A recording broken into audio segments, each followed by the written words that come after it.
Magandang araw, magandang hapon, mga viewers. Dito naman tayo sa Magallanes. So, pauwi na tayo. Galing tayo sa trabaho, kababa lang dito galing sa building, no?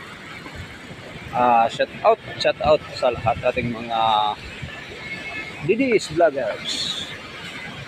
Kumusta ang ating eleksyon? Parang nagkagulo. Nagkaroon ng dayaan, mga kababayan. Bakit? Kasi hindi pasok lahat ng line-up ni Sara Duterte. Ang senador, 3 lang ang nakapasok. Oh? So, paano yan? Sabagay, hindi na ma-impeach si Sara Duterte. Kaso lang, malungkot. Oh? Yun ang masakit sa ating kababayan.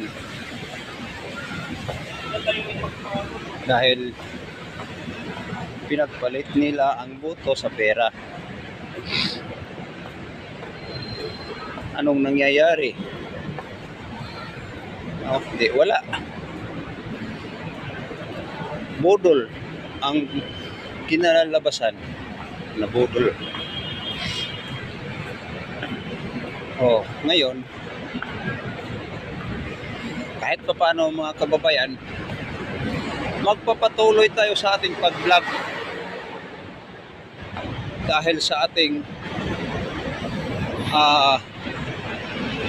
pangyayari sa ating bansa, sa ating bayan, na walang magandang idulot sa administrasyon ni Marcos Jr. Kasi hindi man siya ang nagpatakbo sa ating bansa, kundi ang mga tao niya. So, wala. Kawawa ang bansa natin.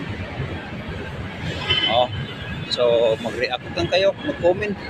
Pindutin na niyo yung button, mga kababayan, para updated tayo sa atong ina-upload araw-araw.